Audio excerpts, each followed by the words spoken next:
Okay, the last type of indirect fire that we haven't touched on yet is the chemical type of indirect fire. Again, let's say we've got indirect fire coming into this hex and all potential scatter and drift has been accounted for and the fire for effect marker has landed here. A chemical attack also attacks all 6 surrounding hexes. So you would attack this hex and these 6 surrounding hexes. They would all be affected.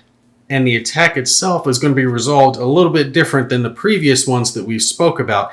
In this one, you're effectively making a morale check for each unit in the hexes that are affected.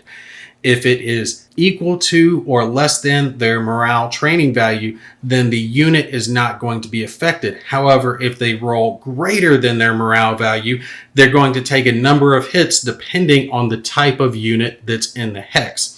If it's a heavy or light armor, they will take a single hit. However, anything else is going to take 2 hits, and there are no save rolls permitted for these types of hits. So for these units, we have all T80s that are in the hexes. If they all failed, they would all take a single hit.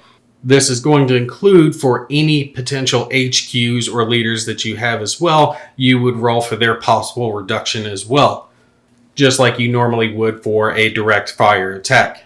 Now, once you've resolved all the potential hits, the fire for effect marker, the chemical marker itself, is going to remain there, signifying that these hexes are affected by a chemical strike for the remainder of the turn.